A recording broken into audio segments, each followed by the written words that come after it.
Hey, good morning, everybody. This is Honors Pre-Calc, lesson 12.3.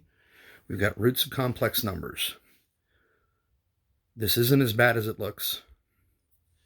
If you have z to the nth power equals w, okay, then z is called a complex nth root of w. So how do we find that value of z? If we let w equal r, cosine of theta, sine of theta, I sine of theta, and I want to take a root of that, it would be the nth root of r. And this formula looks rather complicated. It's the original theta value divided by n. In other words, if it's a cube root, we're going to divide by 3. If it's a fourth root, we're going to divide by 4. And this 2k pi over n, that's going to be easier to explain in a little bit here. But the n values would only go up from 0. If it's a cube root, it would go 0, 1, 2. Those would be the values for n. If it's a fourth root, it would go 0, 1, 2, 3. If it's a fifth root, it would go 0, 1, 2, 3, 4. So it always goes up to n minus 1. Now, the best way to really understand this is to do a few problems. This one, I'm going to do a little more work, and I'm going to show you some shortcuts after this. Now, let's say I wanted the complex cube roots of this complex number here, -1 plus radical 3i. Now, we've talked about in previous lessons how to graph that complex root, or that complex number. You would go left 1 on the real axis. You would go up radical 3 on the imaginary axis. Hopefully you recognize that's a 1, 2, radical 3 triangle. That's a 60-degree reference angle. So the radius here is 2. R is 2. The angle is 2 pi over 3. Now what we're going to be trying to do here, it says it wants the complex cube roots of this number. So we're really taking the cube root of this. And how many cube roots is it going to have? Well, it's going to have 3. And here's how we do it. There are 1, 2, 3 complex roots. And according to the formula, they all start out with the cube root of the radius. So the cube root of 2 is in front of all of these. Now, how do I do the rest? The rest is simply done by using this formula. Theta is 2 pi over 3. Theta sub 0 is 2 pi over 3. I'm going to divide that by 3. And then I'm going to add 2 pi over 3 times k equals 0. I'm going to do the same thing over here. Now, obviously, that's 0. This would end up being 2 pi over 9. So this is cube root of 2, cosine of 2 pi over 9 plus I sine of 2 pi over 9. And if you did some work, you'd figure out real quickly that's 40 degrees. This is my first cube root of that complex number. Now, the only thing that changes from here to here is you change the 0 to a 1. Everybody see that? We're changing a 0 to a 1. Everything else from this first formula stays the same. So this time, it's going to be 2 pi over 9 plus 2 pi over 3. And if you add those together, you're going to get 8 pi over 9. And if you do your homework, pi is 180, divided by 9 is 20. 20 times 8, that's 160. Here is my second cube root of that complex number. It's cube root of 2. Cosine of 160 plus I sine of 160. One more time. Notice it goes 0. Then here it's 1.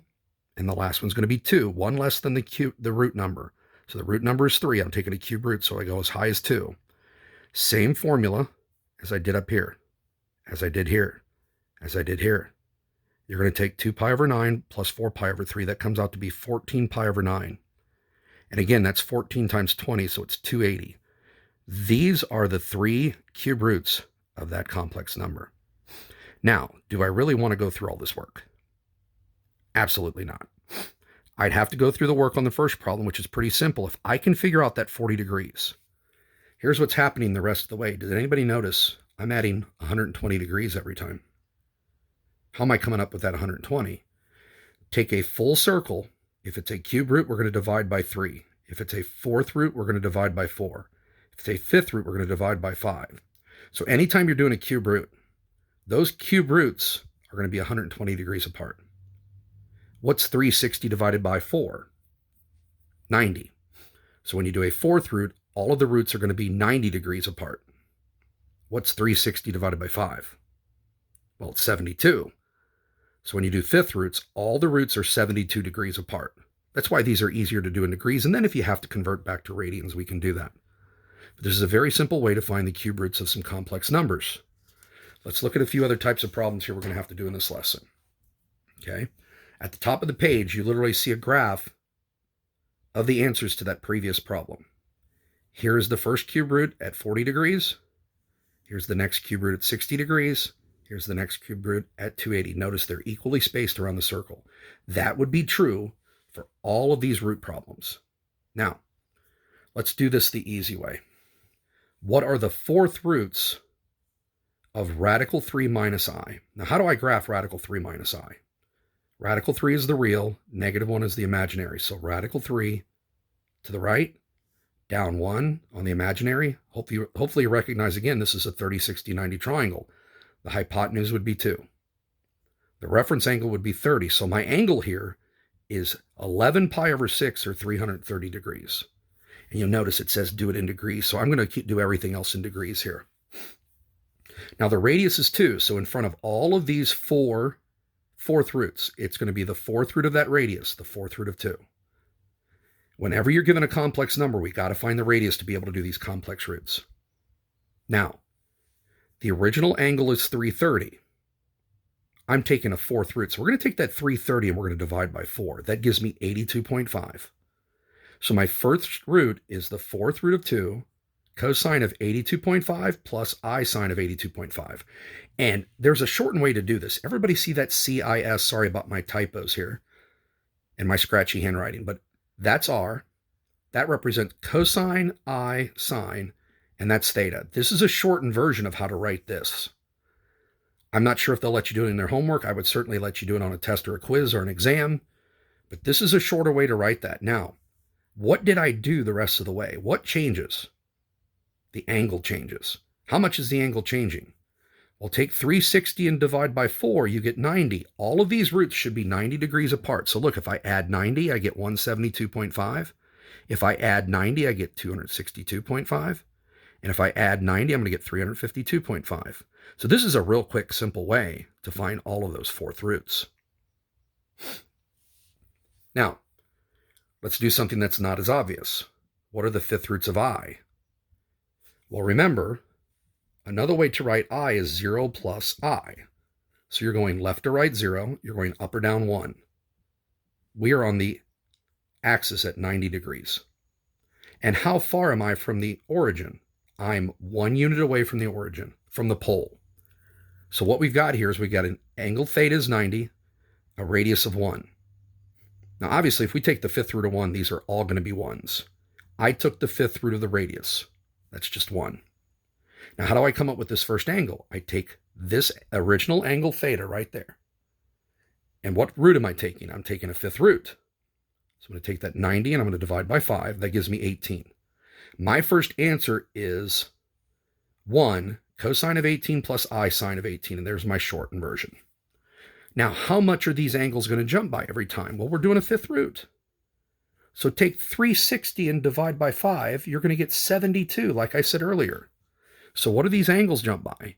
Add 72, add 72, add 72, add 72. And if you drew these on a circle with a radius of 1, all of these would be equally spaced around that circle. Now, I hope this is making sense. If it's not, you guys know you can text me or email me when you're working on these lessons. One more here at the bottom of the page. Let's find the fourth roots of 4 minus 4 radical 3i. That's right 4, down 4 radical 3. 4 times 1, 4 times 2, 4 times radical 3. Should be able to figure out real quickly here, this is a 30, 60, 90 triangle again. If not, how do I find the 8? I can use Pythagorean theorem. How could I find the 60? I could do inverse tangent of that 4 radical 3 over that 4. You'd figure out real quickly that's inverse tangent of radical 3, which would give me a 60-degree reference angle. Now, if that's 60 degrees, the angle going all the way around is 300. So my original angle for theta is not 60, it's 300. Remember, we want to keep our numbers between 0 and 360, 0 and 2 pi. So first of all, my radius is 8. My answer in front of here is going to be the 4th root of 8 because I'm taking a 4th root and my radius is 8. Always got to know the radius. How do I come up with this angle right here? How do I come up with my original angle for my first root? I take my angle 300 and I divide by 4. It gives me 75. So I get the 4th root of 8, cosine of 75 plus I sine of 75. I'm doing a 4th root, and we said this earlier with the 4th root right here. You're going to be jumping by 90. So you should notice that all of these jump by 90 degrees in between them. And again, all of these would be located on a circle with a radius of 4th root of 8. One would be at 75, one would be at 165, one would be at 225, one would be at 345, and they would be equally spaced around that circle. I hope this is making sense. Now let's ramp it up a notch one more time. This says solve the following equations, then graph the roots on the complex number plane. And when you're graphing it, it doesn't have to be totally accurate. But how do I do a problem like this? If you have x to the 5th minus 32 equals 0, I think everybody knows you would add that 32 and take a 5th root and you'd get x equals 2. Now you have to think of that 2 as being your complex number. So x would equal 2 plus 0i. That's the number we're dealing with. And it just so happens in this case, if I were to draw that, it would be 1, 2 to the right. This is where my complex number is located. And what's the radius? The radius is 2. And what's my angle? Well, my angle is 0 degrees. So my first answer is going to be 2 cosine of 0, I sine of 0, which essentially equals 2. That's one of my roots. If you work that out on your calculator, you would get 2. Now, how far apart are my angles? My angles are 72 degrees apart. Again, why? I'm doing a 5th root. So take 360 divided by 5, and you get 72 degrees. So you're going to do 2 cosine of 72 plus I sine of 72, and you get this answer. You can do that on your calculator. Just make sure you're in degree mode. The next one, add another 72. 2 cosine of 144 plus I sine of 144. You can literally type that expression into your calculators and you'll get these decimals. 2 cosine of 216, I sine of 216. Here's my result. And again, try these on your calculator. I hope I haven't made any mistakes. If I have, certainly text me and let me know so I can make corrections. The radius is 2. Cosine of 288 plus I sine of 288 gives me these numbers. You'll notice this is a circle with a radius of 2. The first angle would be at about 72 degrees, then 144, then about 216. Then we're over here at about 288, back around. They would be equally spaced. That's what my roots would look like on a circle, on the complex number plane. Remember, this is not x and y axis. This is real and imaginary axes. So let's try the next problem. How would you normally solve this equation? Well, Mr. Hermiller, I would subtract that 48 and divide by 3, and I'd get negative 16. Now, if you take the 4th root, first of all, of a negative, you're going to get an I. If you take the 4th root of 16, you're going to get 2. Now, where is 2i? 2i is right there. So what's the radius? Well, the radius is 2. Well, what's my angle? My angle's 90 degrees. Now, remember what you're supposed to do here is you're supposed to take 90 degrees and divide by 4 to get that first angle. Up here, we did the same thing. We took 0 degrees divided by 5. I just got 0. That's why I started at 0. I'm not going to start at 90. Remember on the previous page, we take the original angle and we divide by the root number, which is the 4th root. We get 45 degrees. So my first answer is 2 cosine of 45 degrees, I sine of 45 degrees, which would be radical 2 plus radical 2i. What am I adding every time? We said with 4th roots, you're going to add 90. So you're literally going to be in the first quadrant at 45 degrees, second quadrant with a 45 degree reference angle, third quadrant with a 45 degree reference angle, or third quadrant and fourth quadrant, all with 45 degree reference angles, and all with a radius of 2. You'll notice the only thing that changes from one to the next is the signs. Positive in the first, the real is negative in the second, both are negative in the third, the imaginary is negative in the fourth. There are my 4 complex roots for this problem. My 4 solutions to this problem. I hope this is making sense. One more down at the bottom of the page here. This one's a little more complicated. I hope you notice everything was divisible by 2, so I did that. I subtracted the 1.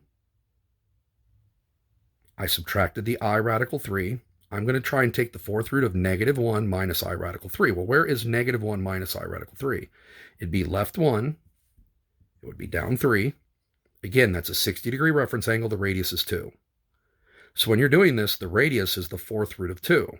Notice down here, they're all fourth root of 2's.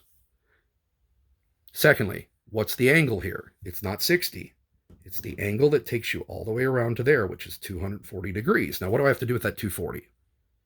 First thing I got to do, it's a fourth root, so I'm going to divide by 4. I'm going to start at 60, and then I'm going to jump by what? 360 divided by 4, which is 90. 60, add 90, add 90, add 90.